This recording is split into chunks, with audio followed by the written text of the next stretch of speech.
to our physical sciences session. My name is Temba.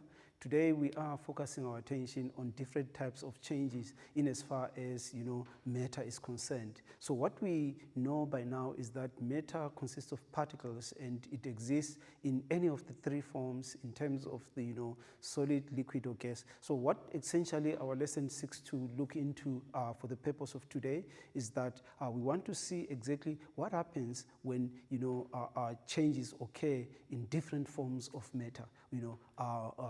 In terms of also the energy that is also involved in changing the types of matter in terms of the state. Now let's look at the overview of how this topic fits actually into the broader aspect of chemistry that we want to look into for today, right? So if we talk of a change, change can either be physical or chemical. But for now, we want to look at physical changes that occurs in as far as matter is concerned. We know that matter consists of particles. These particles can either be atoms, it could either be molecules, it could be molecules of an element or molecule of a compound, okay? And some of these substances are pure, some are impure. So the impure substances that we know of, we'll talk of mixtures in terms of, homogeneous as well as heterogeneous. Now, seeing that substances exist in any of the three forms, we shall look at how exactly a physical change, okay, and what some of the observations we make in as far as the physical change as well as the chemical change of matter occurs, right? Okay, so the thought that's going to guide our discussion for today is, have you ever thought about the fact that are these changes that you observe in matter different or the same?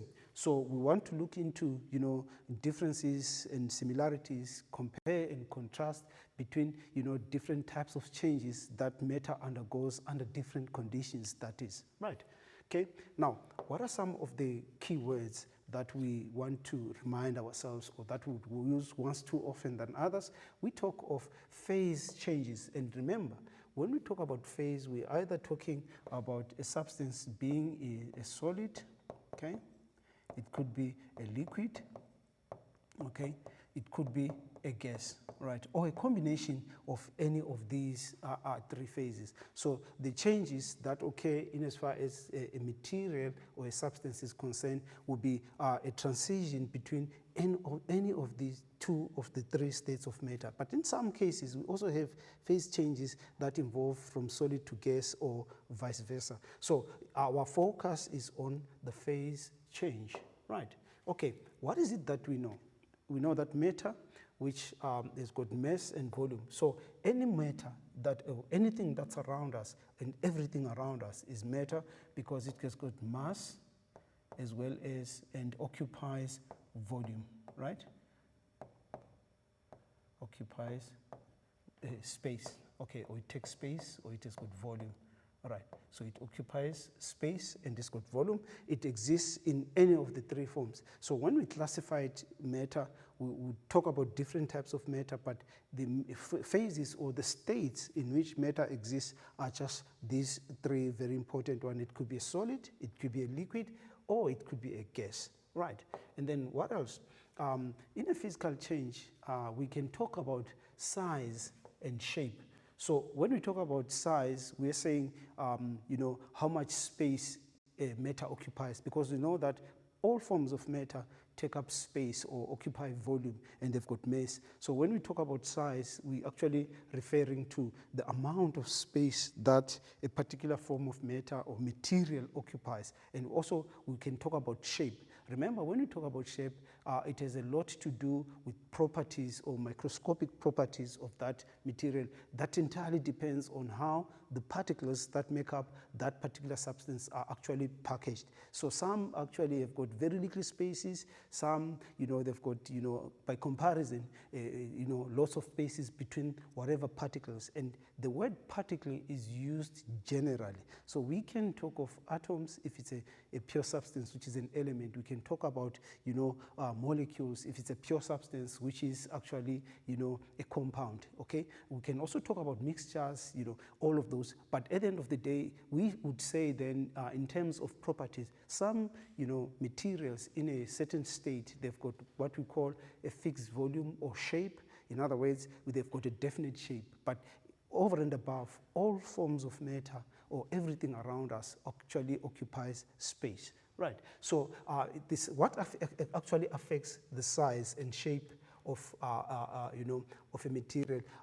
When you cut it, it could actually change the size, make it smaller, and also change the shape. Sometimes the shape may remain the same, but remember the big question is, are the types of changes the same when it occurs with respect to matter? Then we can also talk about bending, which could also affect the shape, okay, as well as stretching. So if you look at these two changes, which affects both size and shape, they have to do with applying a force on a material, which is also, largely influenced by, the type of packaging of particles making up that particular material or a substance, right?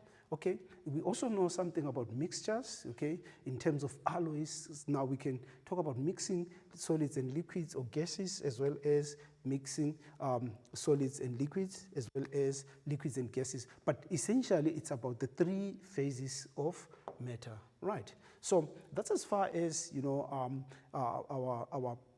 our thinking in terms of the big question. So they think about it in terms of, the types of change a material undergoes in terms of shape and size. And that has a lot of, implications in as far as, the microscopic properties that make up that particular type of a material. Okay, we'll take a short breather for now and then look at more types of change and look into some of the, characteristics of those changes in terms of answering the big question. Let's take a short break for now.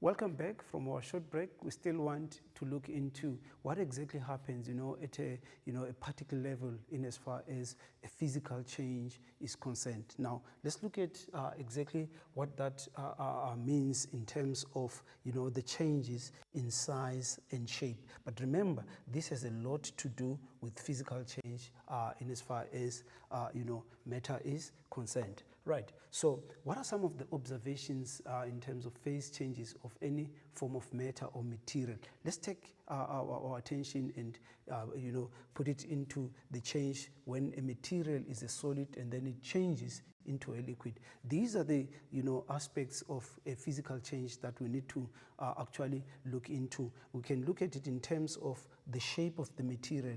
If a material changes from solid to liquid, does the shape change or does it remain the same? The texture of, the material, does it change, as well as the color, as well as density? But remember, density has a lot to do with, the ratio of mass to unit volume of a substance. Okay, now this has a lot to do with the packaging of particles, in a given state of matter. So if a solid changes to a liquid, does the density of the very same material change? So these are the observations that we want to zoom our focus into, right? Okay, now what about also the change in mass? Mass has a lot to do with the amount of matter making up a substance. So if a substance changes from solid to liquid, does the mass actually change or not? So there is no change in mass, while physical or chemical properties of that substance also do not change. So if we go back to the previous slide, we know that if a solid changes to a liquid, there will be change in shape, in texture, in color. There may be a change in color as well as the density, because density has a lot to do with these two properties or quantities, which is mass and volume of a substance, which is also influenced by the packaging, right? But what does not change is, in as far as that is concerned, is actually the mass, the amount of matter that makes up a substance. When it changes from solid to liquid, actually does not change, as well as the physical and chemical properties. So it means it's still the same substance, but in a different phase altogether. Right, now let's look at exactly what happens using a simulation when a substance changes or a material changes from solid to liquid. So if we go to our simulation, okay, we have got it's a substance here we can use. In this case, we've got neon, okay, it is in solid form, okay. What exactly do we realize in terms of the arrangement of particles? There is some definiteness in terms of the shape, you know, in terms of the size. But then for it to change, for this substance to change phase from, you know, solid to liquid, what we need to heat that. So the moment we apply some heat, you can tell already the particles are starting to move further apart, and the extent of movement actually becomes comparatively higher. So we want to check about shape. The shape is definitely has changed. What about the spaces, which will affect the density or the amount of space it covers? It will definitely change. So these are some of the, you know, illustrations at a particle level of exactly what happens when a substance changes from solid to liquid. So in its solid state, this is what we initially had. Right, okay. Now, having said that, so we understand exactly what happens to particles making up a solid when it changes to liquid, right? Now, and then from liquid to gas, there's a change in shape, there's a change in texture, there's a change in color, there may be a change in color, there also may be a change in density. Okay, this appeals a lot to, you know, the arrangement of particles, you know, how particles are packed, you know, in terms of spaces and the forces that exist between particles that make up that substance. Okay, so that's very important. But when a substance changes from liquid to gas, there is no change in either mass or the physical property or chemical properties. So what do we mean by no change in physical? If we start with a substance, water for argument's sake, and heat it from, you know, liquid to gas, so when that process or that transition or change happens, it's still the same substance. Is the chemical composition is still the same. It still has got the same physical properties. So actually, in a phase change for any substance, for that matter, we can therefore generalize that there is no change in mass as well as physical and chemical properties. Right? Okay. Now we can illustrate that again by way of a simulation, right? We'll start with, let's take water for argument's sake. It's in liquid form. Now we want to change it into a gas. What happens? We're going to heat this. One thing for sure, there is no definiteness in terms of shape, you know, of the substance, but the amount of space that the liquid occupies is something that can be, you know, determined. But then if we heat this substance, what happens to it? You know, the spaces between the particles increases, you know, and the volume, it will also affect the density, okay? But the mass is still the same because the amount of matter making up this substance is still the same, right? So this is what we actually pick up from that simulation, you know, as a way of, you know, trying to understand what happens at a particular level. So in terms of phase changes, if a substance melts, it changes from solid to liquid. Chemical composition, mass remains the same. The process involved is melting. The change is from solid to liquid, right? What else? We also have seen that we can also change a substance from liquid to gas. The process involved is boiling or evaporation. This is actually accompanied by heating, okay? But what has happened, chemical composition and the amount of matter, which appeals to the mass of the substance, actually remains the same. And then we've got another change that we did not demonstrate using the simulation, whereby a substance can change from a solid to a gas, or vice versa, from a gas to a solid, without going through a liquid phase. In the very same, you know, process of sublimation, mass of substance, you know, chemical composition remains constant, or it does not change, right? Then the reverse, from gas to liquid, would be our condensation process, okay? So they are different. And then from liquid to solid, it's freezing. Now, if we go the blue route, actually it has to do with cooling, while the red arrows show that we have to add energy or heat the substance for us to realize that type of a change, right? So in representing phases of matter from solid to liquid, we know that when ice melts to form water, we would refer to water because it commonly exists as a liquid at room temperature, right? So when we represent phase change, it's very important to indicate the state. So we've got solid, we've got liquid, we've got gaseous substance, or a combination of the two. But it's very important to also indicate the phase, right? Okay. Now we can also talk about representing a change from a liquid to a gas. But what is important in this physical change here is that the chemical composition of the substance on the left is the same as that on the right. It's still the same substance. However, what has changed is the phase.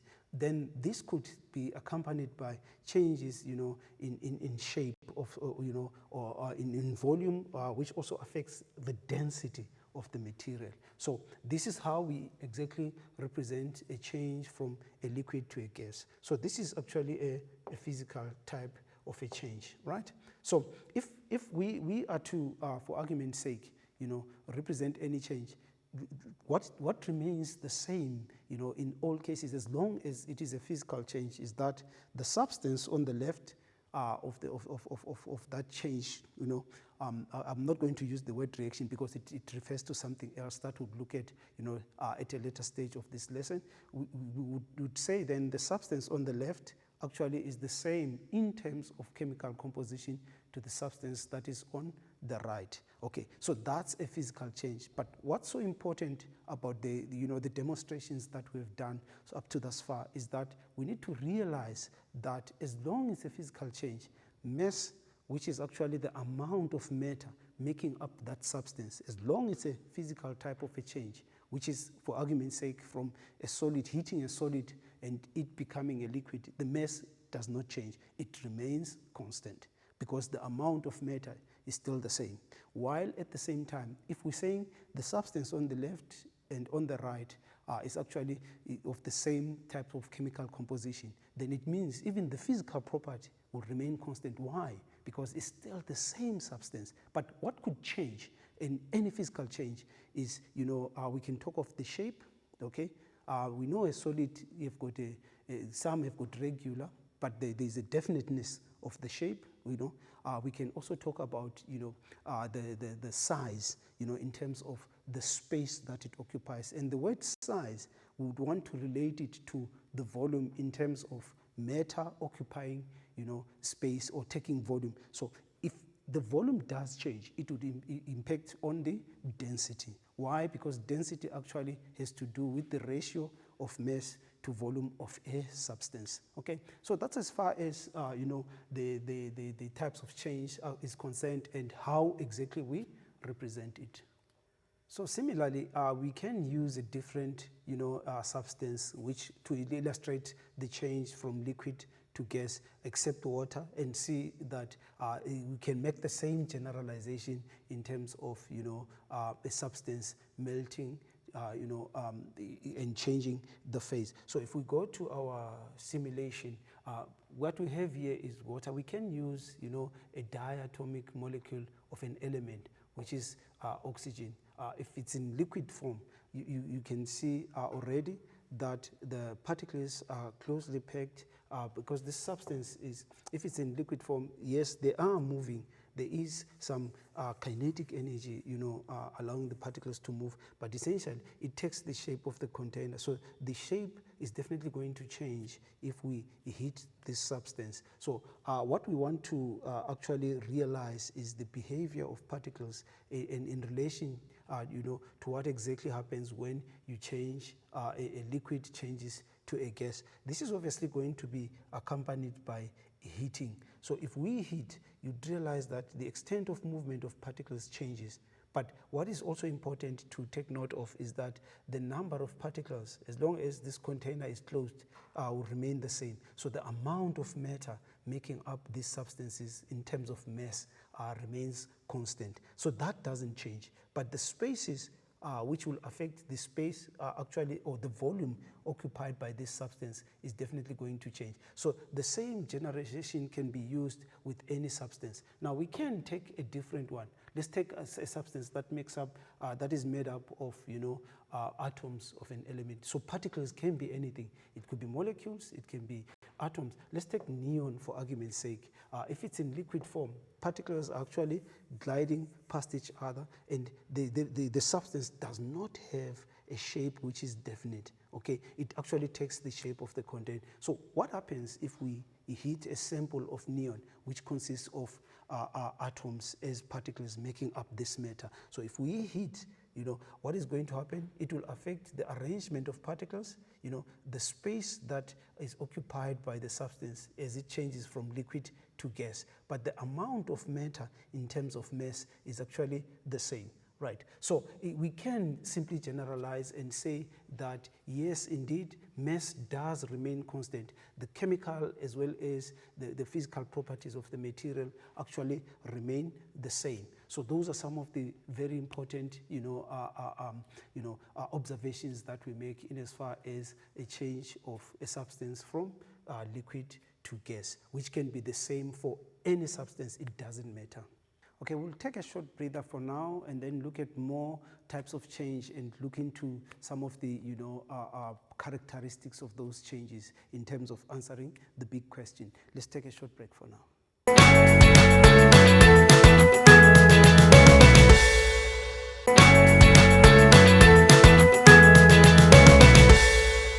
Welcome back. We're still looking at different types of changes which matter can actually undergo. So now, up to thus far, we've managed to look at what happens in terms of a physical change where a material or a form of matter changes from one phase to the other. We've looked at the different aspects in terms of the size, the shape, the chemical composition, and the physical properties of that material, as well as the mass. But now we want to focus our attention, or just change gears a little bit and look into what exactly happens in a chemical change, so that at the end of it all we are able to show differences and similarities between a physical as well as a chemical change.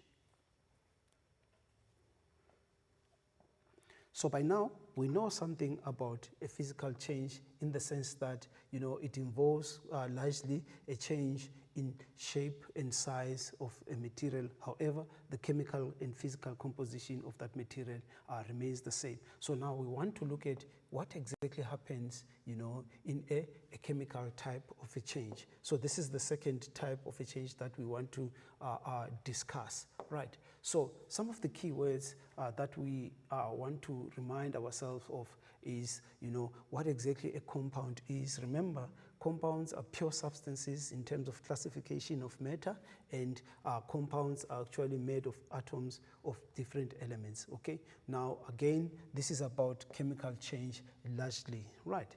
Okay? Now, what are some of the characteristics of pure substances which are elements, okay? A pure substance, an element is actually a pure substance with unique physical properties. Now, what are some of the physical properties that we know of any material that would want to remind ourselves of? We talk of density. Density, which we said is the ratio of mass to volume of a material, okay? Right? While we talk about the melting point, the temperature at which a certain phase change occurs. This has a lot of implication in terms of strength of a material, the hardness, which also at the end actually justifies the use of a particular material. Also, we talk about conductivity. This can be electrical as well as thermal, okay? So conductivity has to do with electrical conductivity, right? The ability of a material to actually allow electricity to pass through it, or thermal in terms of heat transfer, right? Okay. And then we also talk about solubility. Does the material, completely dissolve in a solvent to form, a solution which is either homogeneous or heterogeneous. So these are some of the physical properties that we need to remind ourselves. Again, pure substances with unique chemical properties in terms of elements. What do we know about elements? They cannot be broken down into simpler substances. So the simplest, particle or the smallest unit that makes up an element is actually an atom. So all these elements are actually made up of atoms of the same kind. So a specific element has got atoms of its own kind making up that material. Okay, we can also talk about the reactivity, how easily they react with some other substances in a chemical change, right? And also they form acids or bases or neutral substances in terms of elements of of a substance. And then pure substance with unique atoms, you've got the same number of protons. So the number of protons making up, an atom of an element is an indication of the atomic number. So atomic number is actually the proton number. And then once again, they may have different number of neutrons. So in other words, we are saying that we can have an element, let's say X, okay, that's the symbol. It can be anything. And then if these materials, let's say it has got atomic number A, and then the mass number is B, we can have the same element with the same atomic number, the same number of protons, and then we find that the number of neutrons which contributes to the mass number of that is different. So these are atoms of the same element with same atomic mass but different, same atomic number but different atomic masses, right? Okay, so we'd call these isotopes. So these essentially would be isotopes of element X, right? Okay, and then again, we talk about compounds as pure substances with unique physical properties with respect to the very same physical properties in terms of density, melting point, conductivity, as well as solubility. But remember, compounds, they consist of atoms of different elements chemically bonded with each other. That's what is very important, okay? So they can be broken down. Compounds actually can be broken down into simpler substance. So from complex to simpler, that change is actually possible for a compound. And they can be acids or bases or neutral, okay, in terms of, classification once again, right? So when you talk about compounds and elements, both of them are actually pure substances, okay? And remember, it's either pure or impure. So if we can go back to, the classification of matter, just to give us, a broader understanding of that, we've got pure substances, okay? Okay, and these pure substances are actually elements, okay, and compounds. Okay, right, okay, and then on the other end, we've got impure substances, right? So if these substances are impure, we actually talk about mixtures, okay? Then you can go on and further distinguish mixtures between homogeneous and heterogeneous. So elements have got unique properties, again, chemical properties, whereas compounds also have got their own. But what is so important is the long and short of it is that elements cannot be broken down into simple substances, while that is possible with compounds, right? So for now, we shall take a short breather, and then after that, we'll look more into the detail of what exactly happens during a chemical change so that we can be able, at the end of it all, to actually distinguish between a physical as well as a chemical change. For now, let's take a short break.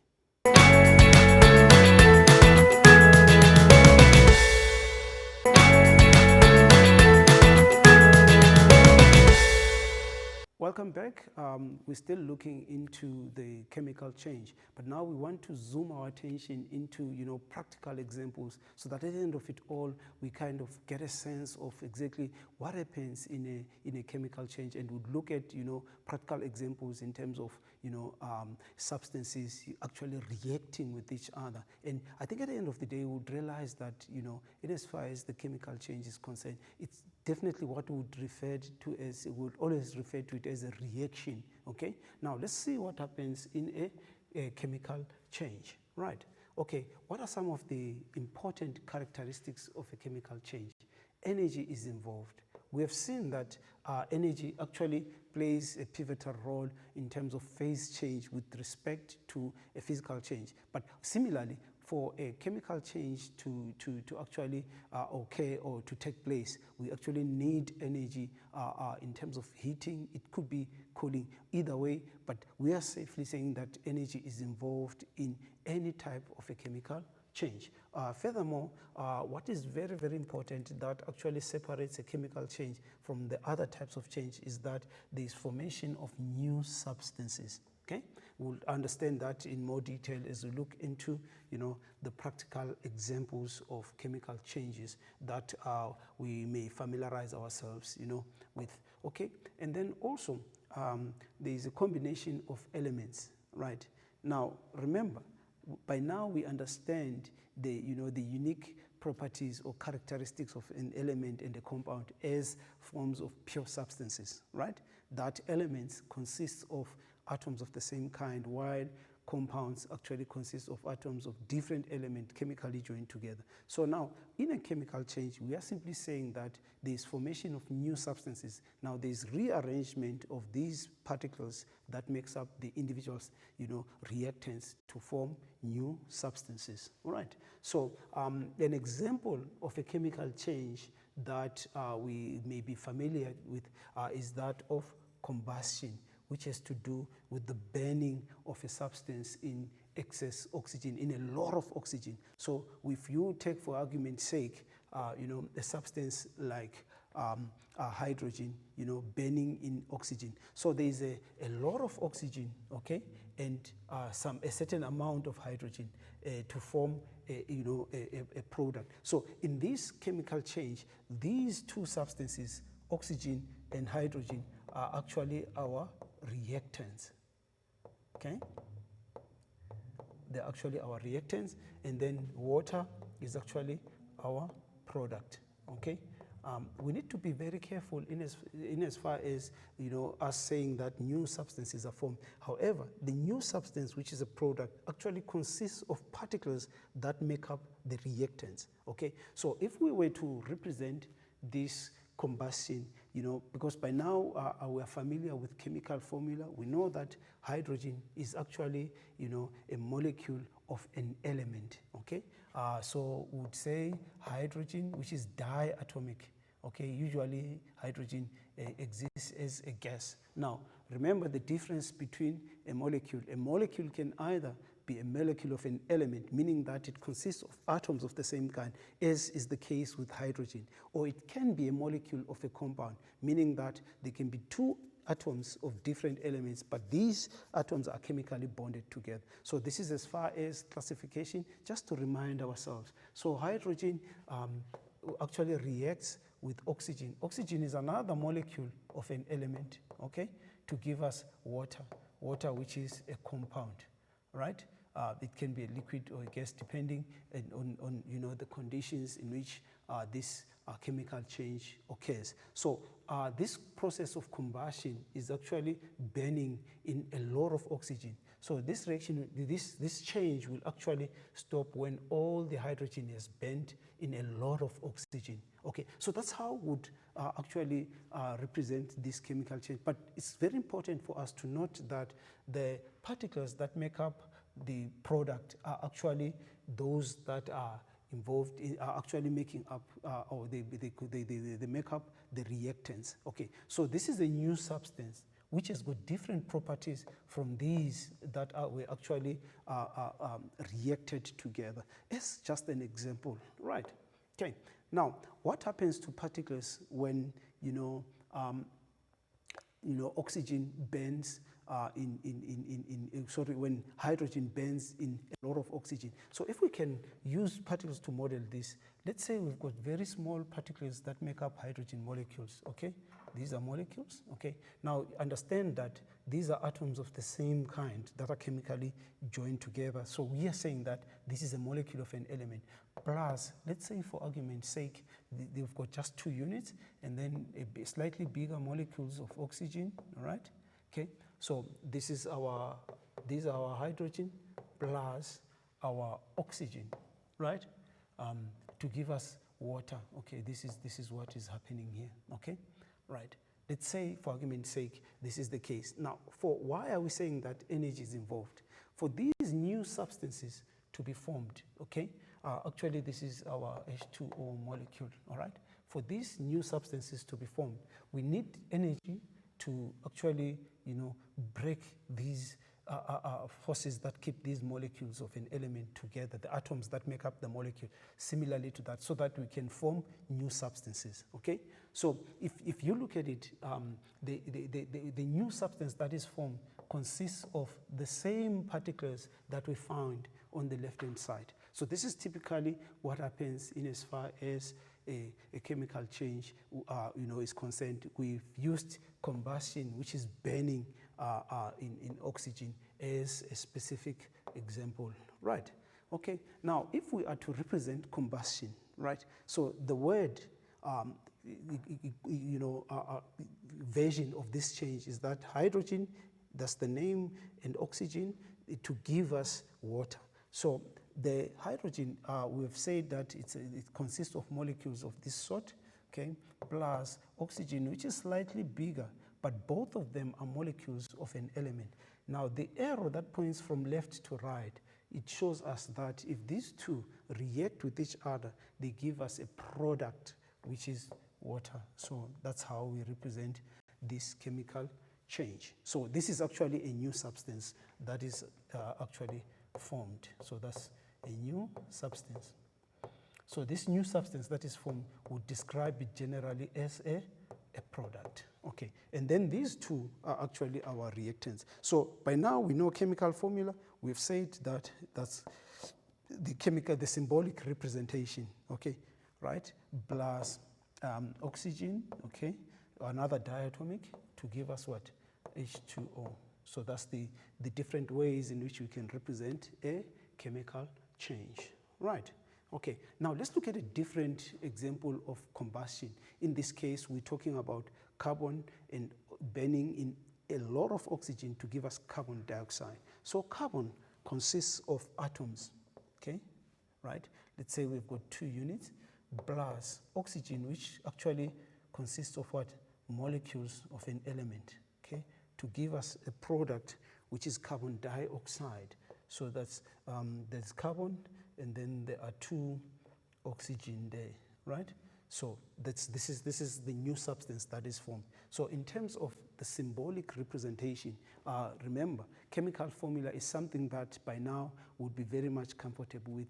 We can actually represent, this chemical change using the symbols, as in the periodic table, But remember how each of these substances. Now, in the periodic table, you actually have elements, okay? But the manner in which some of them exist, like we've seen with oxygen and hydrogen, which exist as diatomic molecules, of an element, they form compounds. So the periodic table becomes our point of reference for now in as far as the symbolic representation of a chemical change. So we've got carbon, which is C, okay, plus oxygen, which is O2, to give us a product, which is CO2, right? So that's the different way in which we represent these chemical changes. But what is important is that at the end of it all, there is formation of new substance. But this new substance, CO2, consists of particles that are actually making up the reactants, which are on the left-hand side of this chemical change, right? Right, okay? So when we burn something in carbon, even in terms of the carbon, it can be wood, you think of it in terms of wood, and then oxygen, which is a gas, okay? So this is actually solid in most cases, right? And then plus oxygen, which is a gas, okay? So in representing a chemical change, it's also important for us to indicate the phase at which a material or a substance exists. And then this carbon dioxide that we get is usually a gas, right? Okay, there will be some residue which is left, but the carbon dioxide that is obtained, which is a new substance, is actually in a gaseous form. So that's how we could represent this type of a chemical change, right? Now, we can also look at a different one, okay? Like metals reacting with oxygen. But what is important is that as long as a chemical change is referred to as combustion, it means it involves burning of a material or a substance in a lot of oxygen. Okay, then if there is a lot of oxygen, we would describe that combustion as complete combustion. So the burning process will only stop once the other substance that is burning in oxygen has burnt completely, right?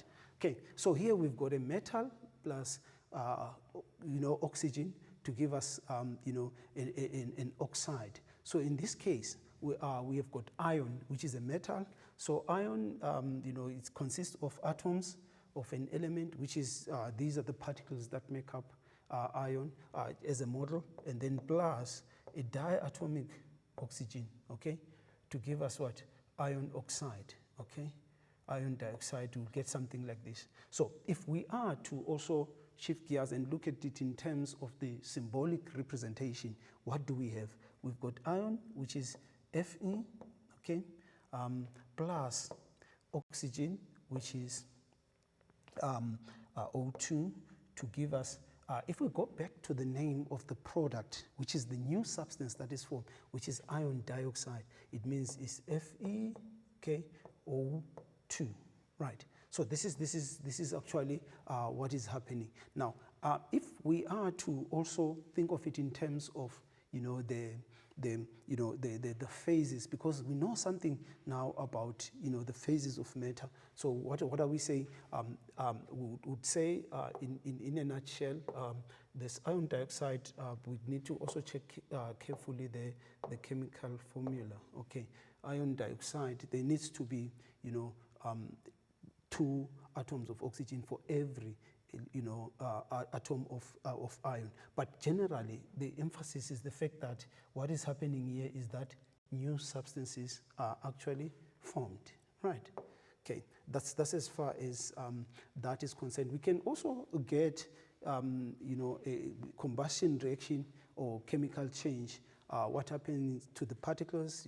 Oxygen is a molecule like that. So for the role of energy in this chemical change is that the energy must be used to break these particles so that we can get new substances. Remember, iron exists as atoms of an element. So iron trioxide actually says to us that we have got, let's say for argument's sake, Fe2O3, okay?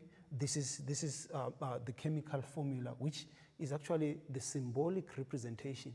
But in a nutshell, what are we saying? We are saying that as long as combustion, as an example of a chemical change, takes place, there is formation of new substances, okay? There is formation of new substances. That's the main idea in as far as a chemical change is concerned. So there is a host array of of changes that we can look at. But at the end of the day, what are some of the characteristics of a chemical change? Okay, there's changes to compounds. It can be in the form of a decomposition type of a chemical change, where you start with a complex substance. Say, for argument's sake, you have these, okay, breaking down into that, and for argument's sake that. So from simple to complex, it's a chemical change. These are new substances, in a nutshell, are formed from this, and this type of change can be referred to as a decomposition type of a chemical change, which at a later stage you'll be able to actually look into the actual, reactions. Okay, so copper oxide, which is CuO, okay, breaking down to copper plus O2 as a typical example. Okay, so this is an example of a decomposition type of a chemical change in which new substances are formed. So, but if you compare the substances on the left of the change and those on the right, they're actually made up of the same stuff. However, the combination is what is different. So in terms of physical properties, when you look at copper oxide, it will have different physical properties as well as chemical to copper and oxygen, which are our products, right? So this is what is actually happening, and the role of energy is very important. To break down, you need energy so that the bonds that exist between molecules, compounds, can actually be broken down, right? So there's quite a lot of examples, but these are just simple ones. In some cases, we use electricity to break down, let's say, copper chloride to give us copper and chlorine. Copper chloride is actually a compound, right? And then copper and chlorine are actually simpler substances, which are elements. So these actually represents the different types of chemical changes as examples. So in a nutshell, what happens in a chemical change? New substances are formed, okay? And the chemical and physical proposition or properties of those materials will definitely change. So that's as far as the chemical change is concerned. For now, we shall call it a day. Goodbye for now.